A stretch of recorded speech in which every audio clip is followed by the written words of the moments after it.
That's the worst Mick Jagger, by the way. That was the best one I've heard you do. That's not saying much, but No. okay.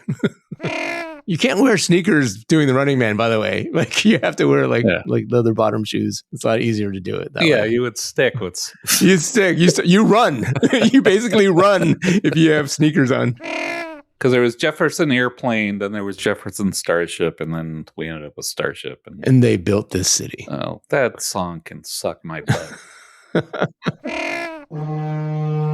Welcome to Hello Foggy, a podcast about the Bay Area. He's Greg, and I'm Wayne. And we're two Bay Area natives from both sides of the Bay. Our podcast gets a little ranty. A little sentimental. Sometimes informative. Yeah, but it's mostly pointless. Basically, it's just us trying to make sense of this weird place we love and call home. So claim your spot on the grass downwind at the shoreline. And enjoy Hella Foggy. Wayne, 20 episodes. 20 episodes. Congratulations, Greg. We made it. I know. It's crazy. What does this mean? I don't know. I think we've just passed time. Past time? Yeah. Did we get a little patch that says you're over 20 now or something?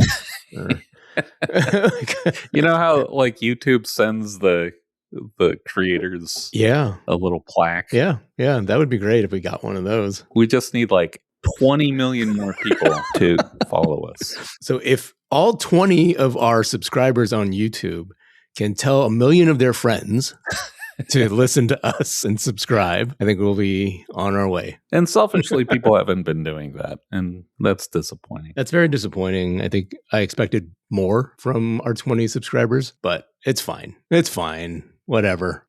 And speaking of more, Wayne, on our 20th episode, we're tackling something that has made us nervous. It's made me nervous a little bit. Yeah. You've been chomping at the bit because it's such a passion of yours. It's such a complicated octopus. Yeah. We're doing Bay Area music. Yeah. And it started with our friend Jobson whining because we hadn't done a music episode. So now we're doing a music episode for our 20th episode, and it's going to be a bruiser. I'm going to get a couple black eyes, but it's fine. Let's do it.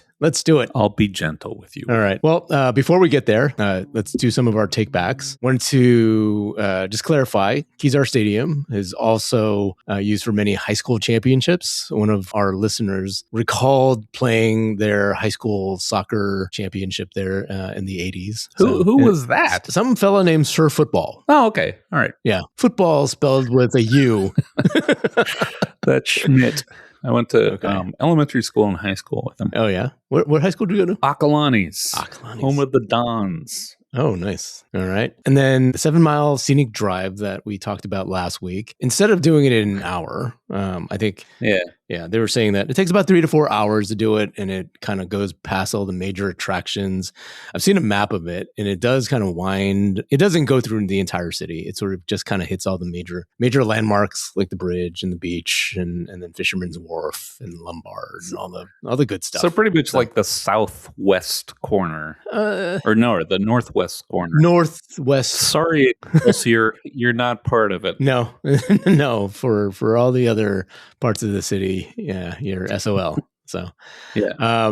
You couldn't remember where Bimbo's 365, or is that how that's usually referred to? Yeah, and I think originally it was just Bimbo's. But Bimbo's is on Columbus Avenue. Yay! Columbus Avenue, founded in 1931, so it's been around. And then lastly, Robin Williams Tunnel used to be called the Waldo Tunnel. I call it the Rainbow Tunnel. Yep, a lot of people also call it that. But yeah.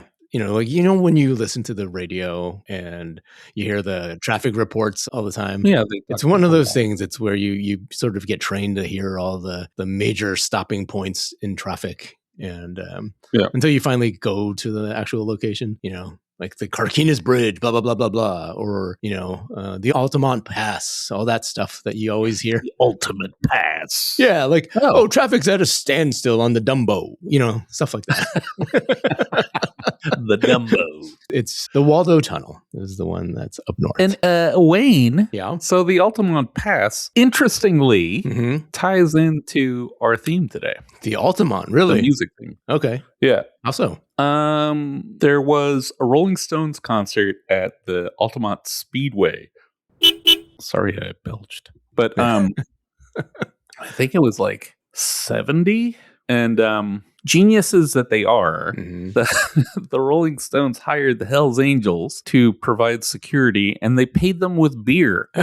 Easy enough. And so there was a kid that was murdered in front of the stage by the Hells Angels. Good grief. And that was credited for kind of being the end of Hippie Dome in the 60s and the Summer of Love and all that nonsense. Oh, wow. So there you go. Yeah, that's a full stop, I guess. My goodness. Yeah, it's like a mic drop, awkward moment, and not to make light of somebody's death, but yeah, that's kind of crazy. Well, just the fact that they hired the Hells Angels to run security seems like not a lot of forethought. Yeah, were they misled? I think they were stupid. I don't know that Mick was just like, of course, let's go. Let's hire the Hells Angels. Yeah, and I think it was trying to be cool. That's the worst Mick Jagger, by the way. That was the best one I've heard you do. That's not saying much, but no. Okay. So we're talking about music. All right. And then, so growing up, Wayne. Yes. Yeah. Like, what do you recall, like high school dances or when you went to the club? The clubs. What was music like? It's funny. As I was thinking about what music has meant to me, I actually love music, but I don't think I have gone out of my way. Yeah. Like to say for me to go to concerts is very, very rare. I don't go to a lot of concerts, but my experience with music has always been like through the media, right? Right. Through radio. I remember early on, when I was a kid, I would, and this has nothing to do with San Francisco, but I used to get babysat by my cousins. Of course. And I had cousins that were older than, like 10 to 13 years older than me. Okay. All right. And so as a child, they were really into Sean Cassidy. That's great. So Sean Cassidy was a big thing for me. The Do Run Run. The Do Run Run. Yeah. To the point where my first Halloween outfit was Sean Cassidy in kindergarten. You look so much like Sean Cassidy. Yeah, well, it was the vinyl costume, the weird mask, the the crackly mask that looked like a mass murderer. Yeah. But yeah, that was my kindergarten Halloween costume. All those masks look like Thundar the Barbarian too. They do. They're all the same. Yeah. And it sounds like, we'll put brown hair on this one. We'll put black hair on this one. Blonde. But, music in terms of as I was growing up was really influenced by radio, right? Of course. Early on, I guess my favorite radio station was KITS. Okay. Like in the early 80s, mid 80s. Yeah. I used to listen to a lot of KITS. And I remember listening to Alex Bennett in the morning. Yeah. And that was huge. And, like you do the typical pause, record, like when you're listening to the radio and then you unpause it to record songs off the radio so that you don't go buy it. But he used to go to the record store all the time. Tower Records was a big stop. Nice. Going to the Warehouse. I think you worked at the Warehouse. That was another place we used to go to. Yeah, from. I did. So there was that. Yeah. And then eventually, I guess in the late 80s, I sort of shifted my preferences. I got really into like R&B and, hip hop. New Jack Swing. Yeah. So I started listening to a lot of KMEL and, the Morning Zoo was really the thing that I would listen to in the early morning. Yeah. And then into the 90s, I think I just sort of listened to, just normal. I don't know if it's mainstream, but it's just sort of like, generic music. So. Generic music. Generic pop, popular music and stuff. Yeah. So Pop Goes the Weasel and things like that. Yeah. How about you? What was your sort of like radio preferences back then? Well, we had where we lived was weird because we lived under this giant hill. Yeah. And so we didn't get like KITS and the Quake and stuff like that were stations I wanted to listen to. We couldn't get them. Really? So I'd get a lot of like hard rock stations and R&B stations from like Sacramento and from Oakland, of course. That is strange. I guess now we don't think twice about that. Right. But I guess back then, like you literally were geographically blocked from certain stations. Right. And because my brother is 10 years older than me, I was exposed to a lot of stuff that perhaps a small child should not. like Frank Zappa. And so that influenced a lot of what I would listen to, just what was ambient in the house. I mean, we could get KFRC, so and that was like the top 40 station. Yeah. And KYA. Excuse me, I have to belch again. So I had, and then so by the time I got to high school and people were like listening to The Cure and stuff like that, I would have to go buy records to listen to this stuff. Oh, wow. And then all that mod stuff, modern rock. On Live 105. Exactly. Rock of the 80s. Yeah. And so I would buy stuff based on people's recommendations, but then I started buying stuff that like people didn't recommend and based on album covers. And then kind of like I started reading the music press. It's like, oh, this sounds good. Yeah. So I ended up having this crazy record collection that was kind of nutty. And then, of course, I started, like, as I got old enough and I started going into Berkeley by myself or with friends, or Tower Records even, in Pleasant Hill. Yeah. Like, we live in at least at the time when people are buying records like crazy, we live in a place that's pretty special in terms of that. Like, you could pretty much find whatever you were looking for. And so that was my experience. And so I'd get, like, weird experimental stuff. I'd get, like, old 60s stuff that, like, I don't know. I love music and I don't really have boundaries in what I listen to. Yeah. So I don't know. So that was kind of my starting point. And then in terms of like live music. So would you say that you preferred going to like live concerts? I think radio was never my favorite. Yeah. Unless it was really like Berkeley has a radio station and I forget the call letters right now. But so they had a punk show called Maximum Rock and Roll. And they didn't just play punk. They played all sorts of weird stuff. Yeah. And so that station I'd listen to like appointment listening because they would have German experimental radio and stuff like that. And it was like, okay, this is cool. But in terms of, I don't know. Like, I loved listening to records, just like spilling the records out on the floor and just sitting and listening and looking at the cover and stuff. Yeah. But then live music was always an adventure beyond the concert. And the concerts were always great, but it was like you got into mischief.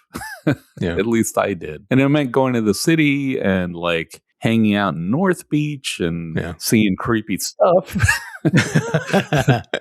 Was this like in high school that you would sort of head out into the city and have those different experiences? Yeah. So my first concert on purpose, because I guess my first concert was the Pointer Sisters at Disneyland, and that was accidental. But my first concert was the Uptones at Wolfgang's, and is now called Slim's. It was originally owned by Bill Graham, and now it's owned by Boss Skaggs. So I saw the Uptones, and they were like a third wave ska band from Berkeley. They were Berkeley High kids. And there were bands coming up from LA like the 3 o'clock and Rain Parade and the Untouchables. And so there was this whole thing, and I didn't necessarily even know what the bands were. It's just my friends would go, oh, we're going to go see this. And I'd go, and it was always fun. It was always fun seeing live music. Yeah. And it was great because I was too young to have any prejudices. So I'd go to see anything that anyone invited me to. And then my first big concert was U2 with The Alarm. And I think the Waterboys. And I don't know. That was a fun time to discover music. And it was fun too because it was a hyper productive music scene in the Bay Area where there was so many things to choose from. And maybe it's like that now. I don't know. I don't really see live music that much. And when I do, it's like embarrassing old people music. But now, I guess the experience of going to the concerts, like, would you, I always like imagined in my head, I see you going to these things and just in these smaller venues, and they're a little grimy. They're maybe I'm sort of using Hollywood's depiction of it sometimes as an example. Like, do you get in trouble? Like, is there like what kind of adventures did you sort of get into? My first like big music adventure, it was a funny day because my friend John and his girlfriend were going to go see the Sea Hags, and the Sea Hags were like this really grotty like a very fun band, but they were like a psychedelic band, but really like dirt baggy. Okay. So it was kind of a combination of like 60s music and then like really grungy kind of, I don't know. So, and that was at the Swedish American Hall. Okay. And so I went and saw a tennis match with my mom. We went and saw the Virginia Slims Classic. I remember that. Yeah. With Virginia Wade was there, and Martina Navratilova and Chrissy Everett were there. It was a big deal. Yeah. And then so popular. So I was like dressed in my concert clothes to go to, and then watching tennis with my mom, and then she left me in the city, and then I met John and his girlfriend. And then so we went to the Swedish American Hall, and the Swedish American Hall is kind of at the edge of the Castro, like that weird area between downtown and the Castro. And back then it was like especially not a place people hung out. I'll put it that way. Yeah. And then so we went, and the concert was great. I remember there was a girl, a very embarrassed girl there with her dad, and the dad was having a great time, and the girl was like hiding her face in her hands. Oh no. And then so the concert finished, and we got chased by a skinhead. So that was fun. Oh boy. So that's what I pictured. Yeah. So all the way. That's exactly the sort of things that I would assume happen. But and then other times, like, I don't know, I got rolled because I was barfing. I forget the concert. I went with my friend Mark, and I drank too much, and I didn't even make it into the venue. Okay. And then I was Mark parked his station wagon in an alley, and I was just in there like barfing out the side, and some guy just came in and like sat on top of me and took my wallet. But I didn't have any money because we had spent it all on alcohol. Oh. Serves him right. So it was fine. I lost a Velcro wallet that day. Oh. And then Mark showed up with these people that he met at the concert. And so we went to their house, and I just hung out, and they gave me like broth. This will settle your tummy. So it was just this. So there was that kind of silliness of just weird peripheral adventures. Yeah. And then there was a place, or there was a place, I don't know if it's still there, in Oakland called the Till 2 Lounge. And the beauty of the Till 2 Lounge is like you could get 10 people in on one ID. so you could drink 10 for 1. Yeah. And it was open till 2, and then you would go next door was Flint's Barbecue, and then they would have a open mic night. And so I'd watch these people play blues and then go eat Flint's, get some ribs next door. Oh, that sounds cool. And then Mark actually brought us trombone at one point and played, and that was exciting. I don't know. See, that sounds fun. Yeah. That sounds fun to me, to do something like that. Yeah, and at the time I didn't think that. I thought that was just what people did. And now I like barely leave the house. But at the time it was like we'd go on all these insane adventures. So yeah. But that's the thing. So what I picture is, the hijinks from Adventures in Babysitting, the movie. Where you go into a blues venue and everybody stops and looks at you. I mean, there was a little bit of stuff like that. That was the thing. Yeah. It's like everywhere you would go was welcoming besides being chased by a skinhead. That wasn't welcoming. No. But there wasn't ever a place where we went, and maybe it was foolishness on our part, but I never felt like I was in danger or unwanted. I don't know, but maybe I didn't push it far enough. I don't know. But but that's the thing. It was like, I think, I don't know how much of what I experienced in terms of live music was because of where we live, or that was just the time. Yeah. Right? Yeah. Yeah. It's weird because in college, the experiences that I got were mostly like nightclubs, where there would be a DJ, there wouldn't be anybody like singing live, right? It's just somebody spinning, so that's sort of the vibe that I would experience, not to the point where it's like, oh, I'm seeing this band or this other band. It's just, like you just run through all the music that was popular during that time, or, the type of music that was fit for this club. So that was sort of my sort of connection to like music outside. And then where would you go? Were the clubs like by you, or would you go to the city, or what would you do? Yeah, there's no clubs down on the peninsula. Well, San Jose had clubs. Yeah, it's San Jose though. You would go in the city, and especially back then. It's weird. I sort of reconnected with my people during college, which I thought that was great. Like I didn't have that experience in high school. Yeah, I think we talked about this. Like Millbrae when I was growing up was not what Millbrae is now. Right. When I went to San Francisco State, I really got to connect with, my culture and all that. But the people that I would sort of hang out with were much more Asian than I had ever seen. Prior to this, I'm like, whoa, this is where I hang out. Hey, you guys, chill out. We don't have to be so Asian all the time.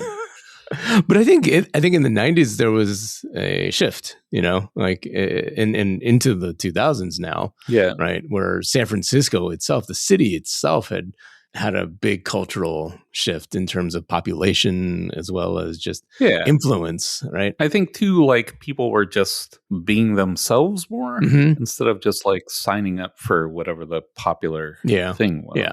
But I think also we allowed ourselves to have more of a voice. That was pretty fun. And so there would be a lot of parties and in venues, whether it be in a warehouse somewhere or at a club. Do you remember the names of the clubs? I mean, I want to say like TV8. Yeah. I can't remember a bunch of them, but they're literally just sort of like, there would be one near the bridge, there would be one, off of Industrial or something. Like they would just be random. You get flyers during the week, right? And there'd be a party being thrown by this group or whatever. Right. Come $10, $20 cover charge or whatever, right? Maybe it was 10. I can't remember. 20 sounds like pretty steep back then, but you would just do that, and it was fun. It was fun. We would just go hang out, and get some drinks, strike out. Go home alone. Rinse and repeat every weekend. Nice. Yeah, but that was fun. Like I said, the music that I would listen to was mostly R&B in the 90s, right? Like especially in the first half of the 90s. Yeah. And one of the big things at KMEL, right? KMEL had really settled into their own in the mid 80s and into the 90s as that powerhouse of a radio station in the Bay Area. And they had a concert series called Summer Jam. Oh, nice. And weirdly enough, it was at Shoreline. That's right. I think it's moved around now. I guess it's still going, but it's no longer at Shoreline. Right. Back in the day, it'd be like an entire weekend, like from morning till like midnight, right? It's like people would, sit out on the lawn and basically camp out for the entire day or 2 days, right? Yeah. And watch it. And they would attract all the top performers during that time. Right. From Boyz II Men, MC Hammer was really big back then. Yeah. He was from Fremont. He's the East Bay guy, right? He was a bad boy for the 80s. Yeah, that's right. Yeah. In Vogue was another Oakland Club Nouveau. Tony. The three T's, the three Tonys. Yeah. Funny story. So Selena, my wife, when I first met her, she told me about the story of when she was at Summer Jam back in like 91 or something. Yeah. I don't know if you recall this artist, Tony Terry. No relation to the Tonys, right? Right. A woman or a man? A man, not Tony Braxton, but Tony Terry. Okay, that's who I thought you were talking about. But Tony Terry had like this, he's a African American male. Like he had this orange hair, right? Nice. But he had this ballad that was called "When I'm With You." Oh, it's a beautiful song. I think he's like a one-hit wonder type guy, right? He may have had another one or two songs, but he was more popular for that ballad. Yeah. And so she said that like when he sang that song, she stood up and he pointed directly at her when he says the chorus of "When I'm with You," right? And I'm like, whoa, that's pretty amazing, right? Tony Terry's pointing at you, right? Right. And so this is 1991. This happens, and so I had this sort of a special anniversary later on in our relationship. Yeah. And this is 2018. Right. And I'm in the car and I hear Tony Terry playing at the Paramount Theater, blah, blah, blah, blah, blah. Come, buy backstage pre-show passes and meet him in person. Yeah. Okay. So this is 30 years past his prime, right? It's been prime and relevance more so. Right. Right. But I'm like, this is my opportunity to score some brownie points with the wife. Right. I'm going to buy some tickets and go there and take her, and she could finally meet him in person. Right. And say to him, you pointed at me, in 91. And so long story short, I couldn't convince her. I was going to surprise her. She had another plan. Yeah. She was going to go on a trip. I was like, do you want to go to this concert the night before? Yeah. And she was like, hell no, I don't want to go to a concert. Yeah. I got to wake up at 5 a.m. and drive your kids to LA. Suddenly they're your kids. And then, so I told her this story and I was like, I just wanted to, reconnect you to Tony Terry. And she starts laughing at me. I'm like, why are you laughing? Oh. And this is like a romantic moment. I was trying to do something really nice for you. And she goes, you don't understand. Yeah. It was at 4:00 at Summer Jam in the afternoon. Everybody around me was asleep because they've been there for 12 hours or whatever. It's 90 degrees and it's hot. And they're waiting for someone other than Tony Terry to get on stage. And so I was the only person standing up. And so he pointed at her. Oh. Well, it's still I hope you still got points because I just found it really funny that she just started cracking up. And I was like, okay, it's been 20 something years. Why didn't you ever finish the story? She never told me about that. So, but yeah, Summer Jam was always a big, I never went to any of the Summer Jams, but I, blocked out the entire weekend. I would just, sit in my room listening to the concert because they played the entire thing. Oh, yeah. It was cool. So when you were telling that story, it was kind of like, I just remembered a shenanigans story that had taken place in Berkeley. And my friend Abe, and there was one other person, maybe Maddie, and we went and saw Yellow Man. And so Yellow Man is the Jamaican dance hall guy. And the thing with Yellow Man is starting with his albinism. He's albino. Mm-hmm. That's why he's called Yellow Man. Mm-hmm. So he's very distinctive looking, right? Okay. But then he also has been shot in the face and has had cancer in his jaw. Okay. He's very distinctive looking. Yeah. And this was we're going to go see, it wasn't reggae, it was dance hall, but still we're going to go and, we'll smoke a little something, something. And we smoked a little too much of the something, something, and we couldn't watch him. And it was like a very crowded venue, and we're standing there, and it's like, this is too much. Oh. It was at the Berkeley Community Theater, and we listened to the concert entirely in the men's room because it was just visually overwhelming. Oh, sorry, Yellow Man. We were insensitive. I'm sure he won't hold it against you. Or maybe he will. I don't know. No, I think he's doing okay. It's funny. The Bay Area is such a huge R&B place. Mm-hmm. Like going back, like Sly and the Family Stone were huge in the 60s and kind of one of the progenitors of funk and kind of a progenitor of conceptual funk. Yeah. Like their albums are very weird if you sit down and listen to them because there's a lot of weird tensions between themes that are not just about having a good time. Mm-hmm. There's things about American society and American culture. Yeah. They're awesome. I love Sly and the Family Stone. And there was Tower of Power, of course. Tower of Power, Oakland, tight horns. And just so the sax player went on to be the music director for Saturday Night Live. Oh, no kidding. Yeah. Yeah. And then And then there was confunction. 3 words, Wayne. Oh, yeah? And they're from Vallejo, and they're good. Yeah. And they were kind of like 70s, 80s, I think. Okay. And then, of course, Tony and En Vogue, of course. Yeah. Pointer Sisters, who are amazing. And we should all be proud of the Pointer Sisters. I didn't realize there was a connection here. Yes. Wow. They're from West Oakland. Oh, no kidding. 3. Yeah. Sheila E.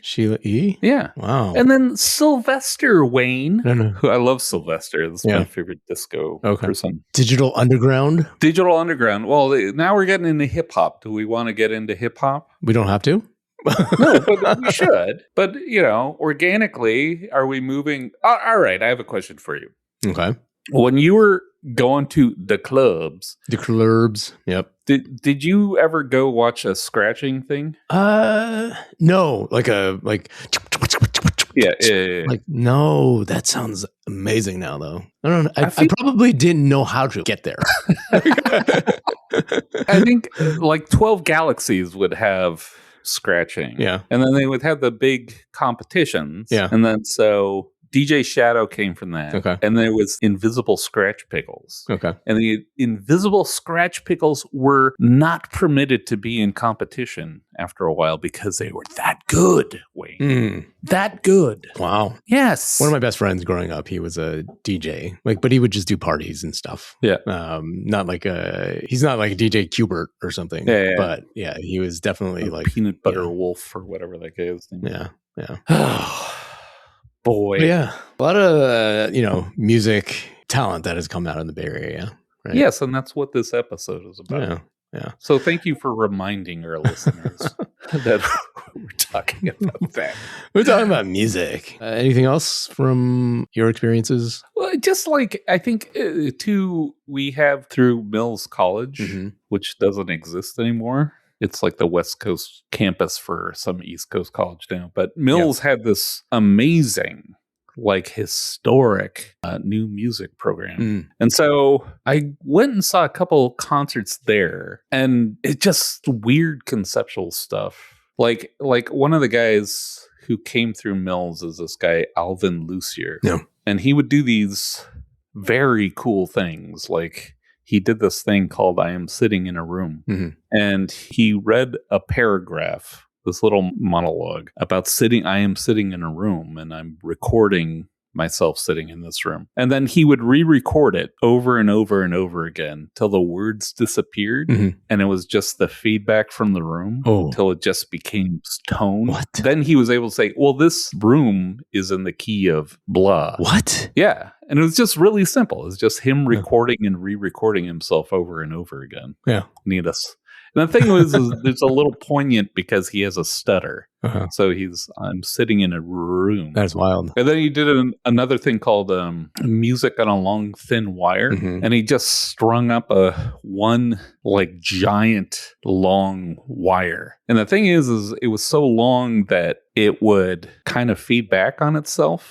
And so instead of a guitar, he'd have this long wire that was like 10 feet long or something. And it starts, because the frequencies are in the waves are so long, they start communicating to each other. Yeah. It's just like weird conceptual stuff. And it's so funny because Mills College is like by the zoo. In Oakland. It's like this nondescript, beautiful campus, but nondescript. In the 60s, there was a thing called the San Francisco Tape Music Center. And that's like when not modular, but like analog synthesizers were coming on the scene. But also like they did a lot of stuff with tape machines, like I just talked about Alvin Lucier. Yeah. And so it eventually became the Mills College Tape Music Center. And it was this grouping of these really far out kind of music theorists. And so there was this one woman, Pauline Oliveros, and she had this thing called the Deep Listening Band. And her thing was going into places that weren't designed for music, but have interesting acoustics. Like she liked to record in like abandoned water cisterns and stuff. And then just play tones. Her instrument was an accordion, and then just let the echoes do the work. Yeah. It reminds me of Ben Burt. What? Which was like the sound guy for George Lucas. Okay. Like he would just come up with all these weird ways to do all the sound effects. Yeah. For the movie. Right. Like even like lasers, right? They were basically, taking a wrench and just like clanging against those cables that would near the power lines and stuff like that. It just seems like you can really sort of get inventive. In this case, right, come up with some sort of music thing. Yeah, and so like once you start treating music as sound instead of composition, you can do all sorts of weird stuff. Yeah. So and then other people that came through there with Steve Reich is probably the most famous, and he does really cool, layered, repetitive pieces. More probably closer to traditional composition. Mm-hmm. And there's another guy, Lou Harrison, who became fascinated with Indonesian gamelan music, which is that kind of chiming sort of xylophone-y things.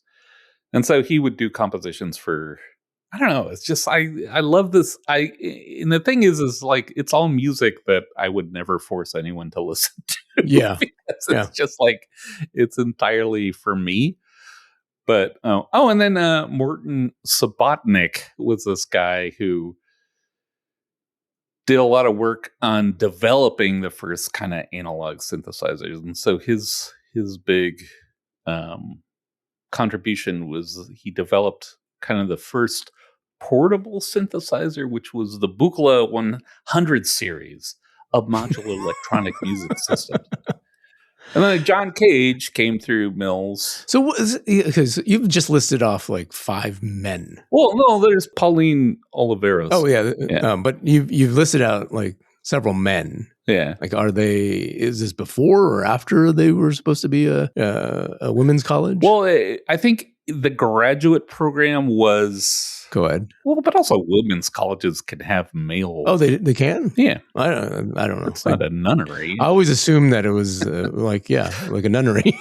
No, but also their master's program, I think, was co-educational. Okay. You know who else went to Mills? Was Rennell Brooks Moon. Do you know who she is? I don't know who that is. Like she was on the Morning Zoo at KMEL. Oh, really? Yeah, with John London. Like, yeah. I guess, London and England, right, were the two early on. And then I think it was just John London for a while. Right. But she had found her way onto the show. And back then she was Rennell Lewis. Right. Which I loved her. Like, I thought she was a great sort of DJ and a personality on that show particularly. Right. And I always said, if I ever saw her in the street, I would run up to her and give her just a big hug. Oh. And probably get arrested by doing it. But she was such a vital part of me growing up. And I have so much respect for her. But eventually she became the PA announcer at the Giants games. Oh, nice. At Pac Bell and then on and on. Yeah. Right? I don't think she was the first, but she became the longest running PA announcer at the ballpark. So probably like 20 years. She was just the voice of the Giants. Would your hugging be more based in her being the voice of the Giants or her being a DJ? A DJ, for sure. 100% DJ. Like just listening to her in the morning, like every day started with her and John London. And yeah, it was just, she was just family to me almost. Nice. Because I would listen to her. I bet she would hug you back, Wayne. Oh yeah. She seems like that type of person though. Like very, very friendly and, I could be wrong. They always say never meet your heroes, right? No. Well, it's nice though. It's nice to have someone in the media that you have that connection to. That connection with. Yeah. Yeah. I mean, there are a lot of DJs though, like at KMEL that I remember listening to a lot. Like Rick Chase was their afternoon show. Right. Ironically, I remember during the earthquake, I was listening to Rick on the radio, had the TV on, getting ready for the game. Yeah. And so I'm always connected to that. But Rick Chase, he was a big personality. Oh, do you remember? So I didn't have cable growing up, so I don't know if you did, but so I didn't have access to MTV. Yeah, I didn't have access to MTV either. Okay. So the times that I would be able to watch music videos were either on Friday night videos, on NBC, right? Or this is more local, right? California Music Channel. Oh, I remember that. Yeah. CMC. was the acronym, right? Yeah. Not to be confused with CMC now, right? Who's a football player, right? But yeah, back then CMC was on, I believe it was on channel 20. Yeah. And it would be like after school. I think it ran for like an hour in the afternoon. Yeah. And you got to see all the different videos. And it was a lot of hip hop and R&B back then. Right. That during the time I was watching it, I think Chewy Gomez was the host. Nice. Right. And I think he was a long time DJ at K-Meal as well. Yeah. But yeah, that was always fun. That was my one way to see like, all the videos and learn how to do the dances. The RoboCop. Do the running man. How to do the running man, watching Bobby Brown on every little step I take, so. Nice. You can't wear sneakers doing the running man, by the way. Like you have to wear like leather bottom shoes. It's a lot easier to do it that way. You would stick with. You run. You basically run if you have sneakers on. You would trip over yourself. But yeah, I was not light on my feet. So like we're running up against the issue I have with this topic. Okay. Is there's too much to talk about. Yeah. So I'm going to make an executive decision. Okay. And we're going to talk about, I have all these lists.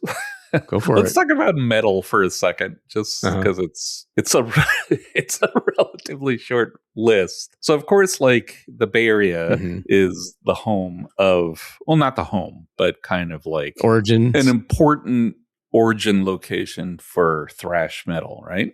So we had Metallica was originally from LA, but they moved up here because Cliff... They seem to identify as from here, right? And I think what it was is Cliff Burton, who was their original bassist, was not interested in moving to LA, and they liked him enough that they moved up to the Bay Area. Okay. And then Kurt Hammett, I want to say, is from El Sobrante or something like that.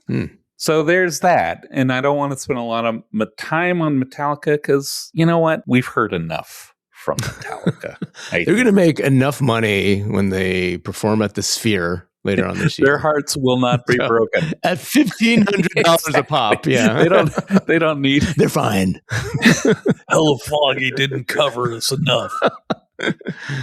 If you want to send us some tickets to the Sphere, you're perfectly welcome to. And we'll talk about you all the time. So, and then, all right, Wayne, I have a connection with you. Yeah. With thrash metal, maybe. Did you know when we worked on Microsoft and McCann Erickson, did you know Dennis Peppa? Dennis Peppa, yeah. Yeah. Yeah, kind of longish hair. Yeah, he's a really talented art director too. So. And he's a talented bassist for the iconic thrash band Death Angel. That sounds familiar. Yeah. Yeah. So they're from Daly City. They're awesome. And they're all like cousins. It's like you.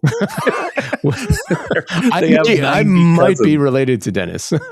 You might be. Anyone with a cousin. I think you just refer to any human being as a cousin. And that's beautiful, Wayne. I like that about you. Yeah, maybe I should refer to you as my cousin. Sure. Yeah. I'll be your cousin. All right. Thanks. And so we had in Berkeley, there was a club called Ruthie's Inn. And I want to say it was originally a jazz club, but that became sort of the epicenter for thrash metal around the world. It was like famous. And it was this club on San Pablo, and they'd have any metal band that was coming through the Bay Area, but mostly thrash metal. And so thrash metal, of course, is like take your heavy metal, your Judas Priest or something, and then add like a punk layer to it, like a hardcore layer. Yeah. So it's super fast and with kind of very precise drum beats and shredding guitar, Wayne.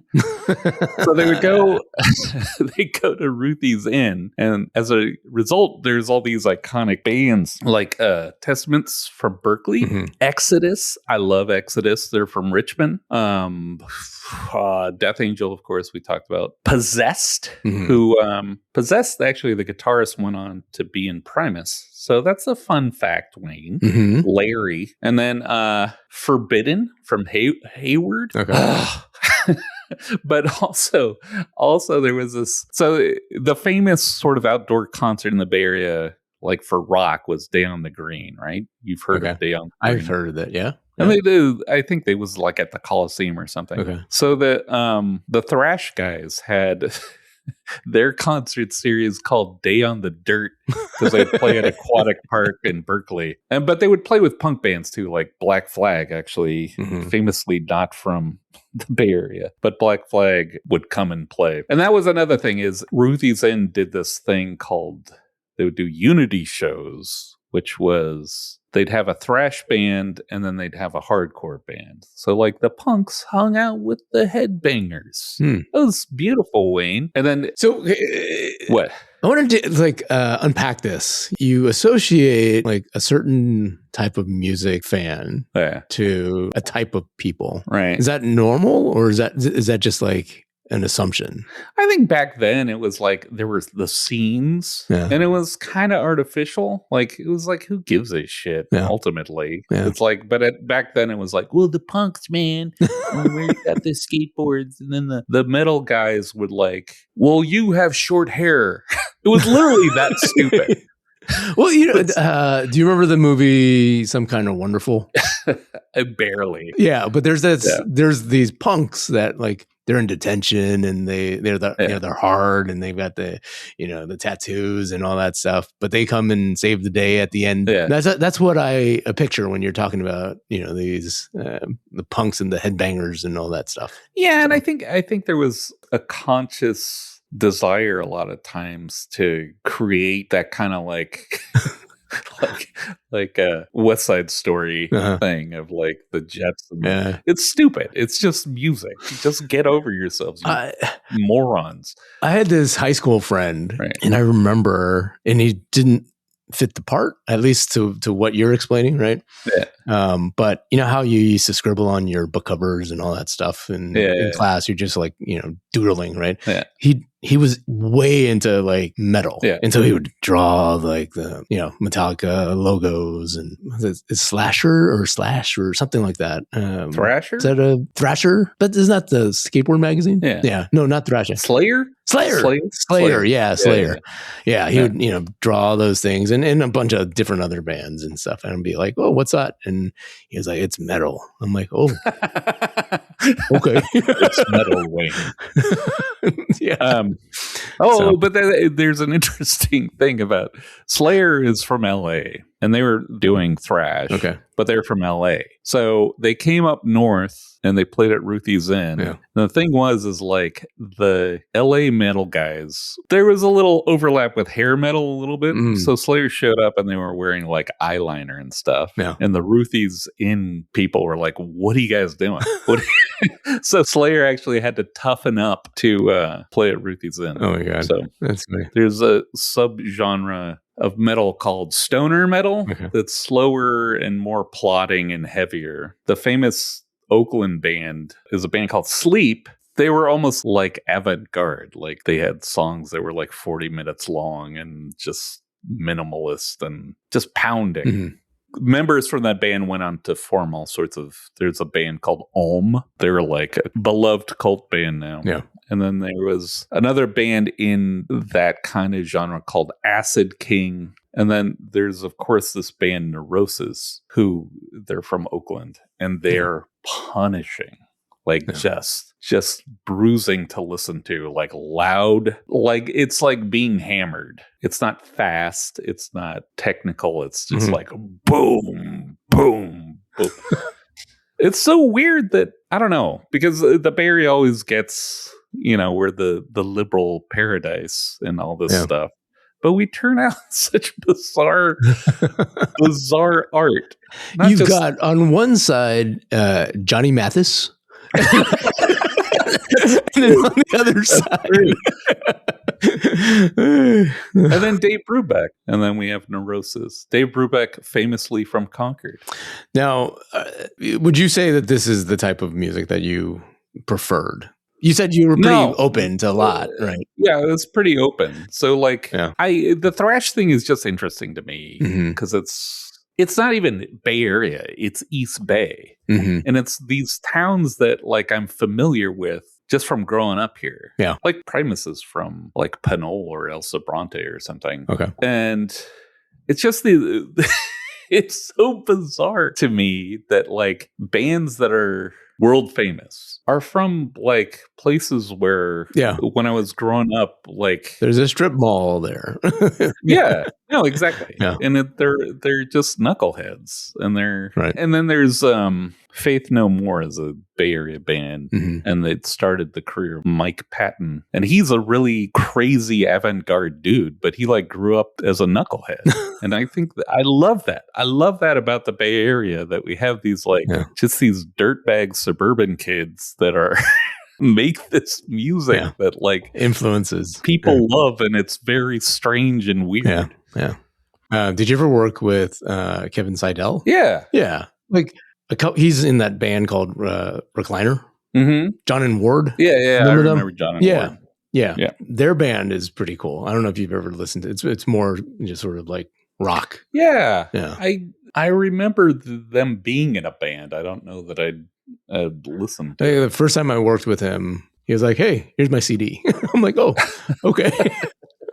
And I listened to it, and I actually loved the album. It was one of their early albums, like back in like the early 2000s or something. Right. So and then our friend Jason had the Red Thread. I don't know if he still has it, but kind of a very cool kind of, I guess we'd call it post rock. I don't know, but very mellow, sort of emo-ish kind of. Yeah, but more adult than emo. I think it was like actually better than emo.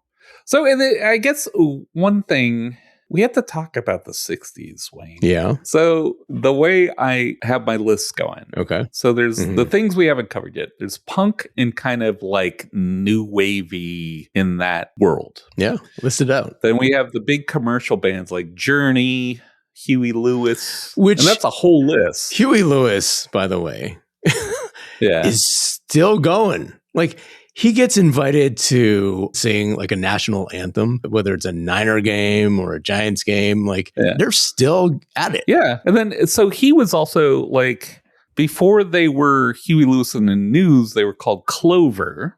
Okay. And they're from Marin. And they actually backed Elvis Costello on one of his first albums without the attractions. Okay. Or something. So, okay. All right. So we have let's do the big commercial bands. Yeah. And of course, Journey is like our big. The one that gets called out a lot. Yeah. And I like Journey. I don't love Journey, but I like Journey and I respect Journey. Yeah. And I think Steve Perry is an amazing vocalist. How about the Filipino version of Steve Perry? He's cute as a bug, that guy. He's just a little slip of a lad. Yeah. He could fit in my pocket. And then Steve Perry, I think, is like from the Central Valley or something. Like he grew up in a little dirt farm town. Yeah. So Journey is great. And they're a huge part of the Giants. Yeah, right? We talked about it a couple episodes ago, right? Yeah. Both Lights and Don't Stop Believing were being used during their World Series runs in the early teens. And Steve Perry would just show up on the screen and you're like, oh my God, he's there. Go nuts. Oh, it was great. He'd be leading the song and it was awesome. Like you said, it was like psychological warfare against the other team. Yeah.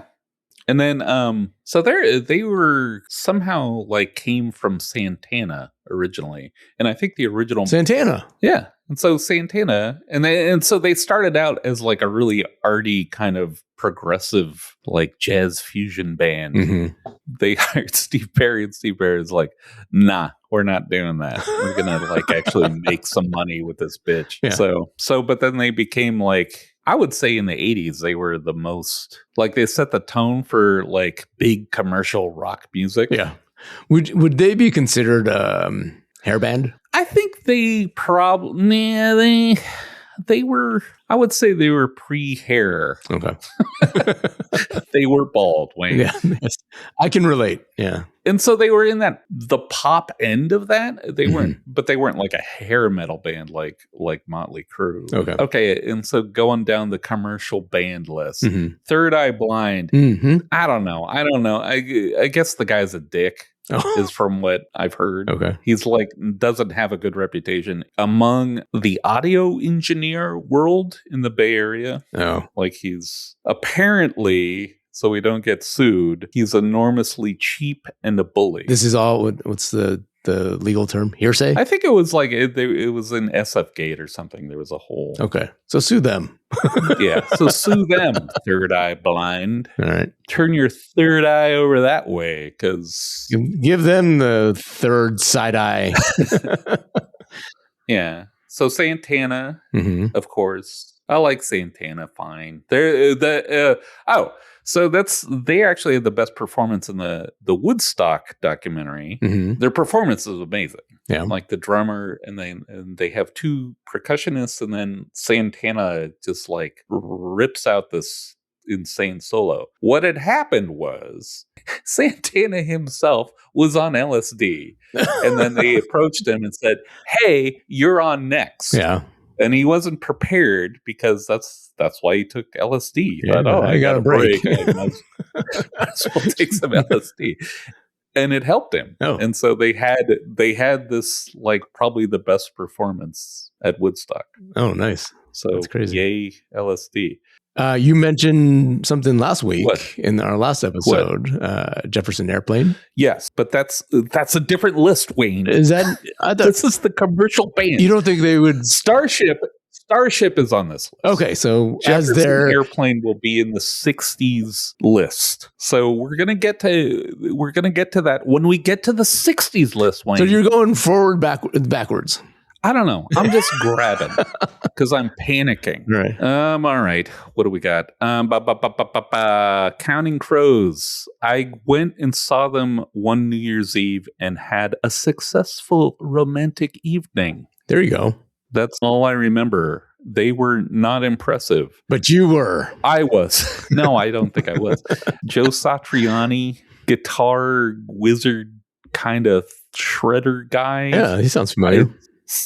Oh, wait. Joe Satriani is the one that sued Coldplay, right? Oh, maybe. Yeah. That sounds about right. Yeah. I was like, oh, why does that sound familiar? Yeah, but there's a lawsuit between two very boring. But there's some sort of like music string, right? That it's like, oh, that's a ripoff of my whatever song, right? Sammy Hagar, the Red Rocker. I forget what town he's from. I want to say Marin. Yeah, and then of course was lead singer of Van Halen after David Lee Roth. Smash Mouth, Wayne. You're a fan. I know them. Yeah, the guy's dead. He died. When? He had problems. Who, the guy? Yeah. He died like 2 years ago. Oh, okay. And I guess he was having problems with the drink. Oh, wow. That's Eddie Money lived in Lafayette. Like my sister's friend babysat for him. No kidding. He lived by the bike trail. Okay. All right. Starship. Finally. Wayne can get off my back about... Been giving you the death stare. Like, Grace Slick needs her props. Because there was Jefferson Airplane, then there was Jefferson Starship, and then we ended up with Starship. And they built this city. Oh, that song can suck my butt. Like, did you... I don't know. Like, growing up in the Bay Area, you got a lot of hippie stuff. Like in the media stuff, like KQED would always show like Grateful Dead documentaries. Sure. Did you like wonder about that? Like, why are they talking about these old hippies? Yeah, I don't think I ever cared. Like, honestly, like, it was never a thing to, oh yeah, I'm gonna start listening to the Dead. Like, I didn't. Right, I had my own interests, and I think you don't get to appreciate it until later on in life. At least for me, right? When I started listening to other music, and it was never a thing. Like, I would pass over. Yeah. Did you listen to the Grateful Dead a lot? Or? I just accidentally. Yeah. I mean, I think where I grew up, a lot of people's parents had been hippies, sure, or at least like were that age. So it was kind of like there. It was always kind of apparent. Like, but I always kind of resent. I like the Grateful Dead now, but like growing up, I kind of was not on board. Yeah, because it just seemed like a cult to me. It didn't seem like right. And the music was kind of mid-tempo and not hugely interesting, but I like them now. Yeah. Yeah. Like I said, you sort of appreciate them later on. Yeah. Yeah. Like my parents, or at least my dad, right? His musical preferences were more so like Sinatra, that kind of thing. It was like my parents, Montavani and Mitch Miller. We mentioned Johnny Mathis. Yeah, Johnny Mathis. That was sort of that era of music that they were into, which is also lovely music. Sure. Yeah, and I appreciate that stuff as well. Yeah, because I still have like a bunch of my dad's old records, and sometimes I'll put on that, and it's not bad either. All right. And so, all right, and then just quickly, okay. So we have Big Brother and a Holding Company. We have Quicksilver Messenger Service, Country Joe and the Fish, and then Creedence Clearwater Revival from El Cerrito. Mm-hmm. Awesome band. Yep. They got sued by Fantasy Records. The lead singer of Creedence put out a solo album, and Fantasy Records out of Berkeley sued him for sounding too much like Creedence Clearwater Revival, even though that was his band and he was the lead singer. You sound awfully like yourself. Yourself. And then we had Moby Grape, Blue Cheer, Heavy, Big, And then Flaming Groovies were amazing, and they kind of didn't fit into the rest of the Bay Area. Mm-hmm. Sons of Champlain, they're from Marin. I don't know that much about them. Steve Miller Band. Some people call me Maurice. Van Morrison. Irish, but lived in Marin for a couple decades or like 15 years. Yeah. And his daughter, I think, has a band, and I saw them play at a wedding. Oh, wow. So that's my connection to Van Morrison. The Hoodoo Rhythm Devils. Mm-hmm. Oh, gal. Youngbloods. Electric Flag. Commander Cody and his Lost Planet Airmen. Yeah. The Count 5. Yeah. It's a Beautiful Day. Chocolate Watch Band, Wayne. And their famous song, Are You Gonna Be There at the Lovin'? I ask you that all the time. Answer's no. Mother Earth. New Riders of the Purple Sage. All right. 2 more bands on this list. 50 Foot Hose. These 2 bands are both were rock, but they started to play in weird avant-garde areas with synthesizers and stuff. So 50 Foot Hose, really good. If you like that kind of thing, search them out. United States of America, that's the band name. That's confusing. I worked with a guy. It is. And so his name was Peter Bogus in the Bay Area. He's like an arranger. And so I worked on commercials with him. Oh. But he had this band, the United States of America, and these beautiful chamber pop, but with analog synthesizers. All right. Man, this is too big. That's an amazing list. But this was ambitious, Wayne. This is what happens when I, like Greg, actually do research before an episode, because he starts thinking way bigger than we normally get, which is great, too. I love it. Yeah. Are all these bands and artists, are these all ones that you've experienced and know and have listened to? And I'll say I'll have, everything I've mentioned today, I've listened to. Yeah. In some form or another. I'm not going to say that I'm a fan or even necessarily that I have literacy about their output. Yeah. Because it's like a project. It turns into a project for me to here's something I've read about. I should find out more about that. Right. No, I mean, that's amazing. I'm sure whoever's listening to this episode is going to be just constantly adding that to their, Spotify or whatever. Yeah. Right. As you're listing them out, definitely want to, listen to a lot of these bands that you've mentioned, or maybe, get your 12 free CDs on Columbia House for a penny. Yeah. Put that on your list. That on your list. You're on your Columbia House list. But no, thank you for doing that. That was amazing in terms of the extensiveness of it. I apologize for the fire hose approach, but I just I nerd out, and then things get problematic. I'm sorry. If you're out there listening to this list of bands, and if you recognize them, or if you're a big fan of them, please let us know. Call it out. Or if you're in these bands, yes. Besides Third Eye Blind, don't contact us if that's you. Yes. But everybody else. And look, we didn't even cover hardcore bands. We didn't cover acid jazz. We didn't cover jazz, that's the testament to the Bay Area. Is like it's endless. It's an encyclopedia in and of itself to even try to dip your toe in this stuff. Yeah.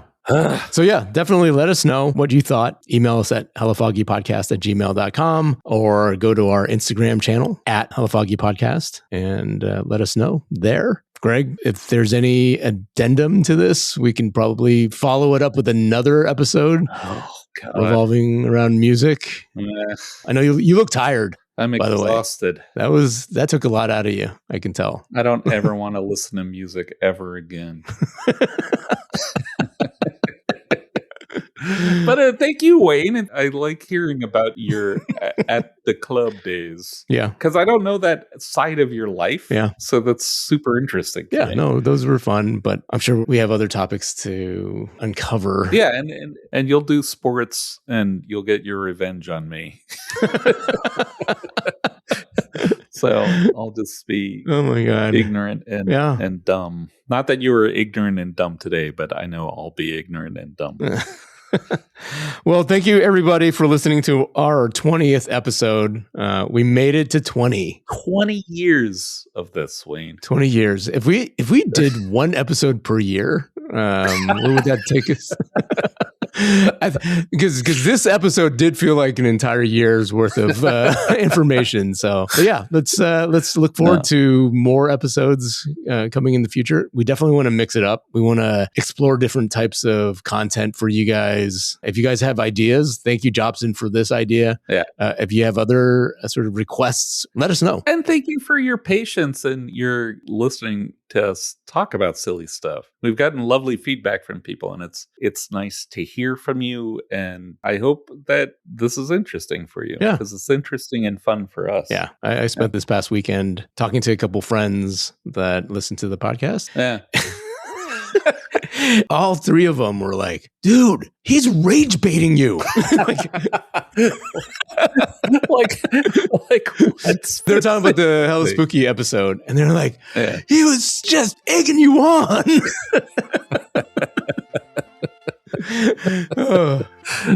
So it's awesome. Yay.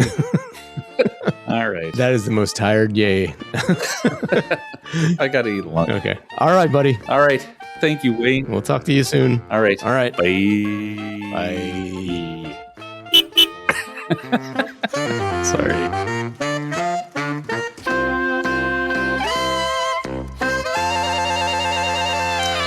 Live.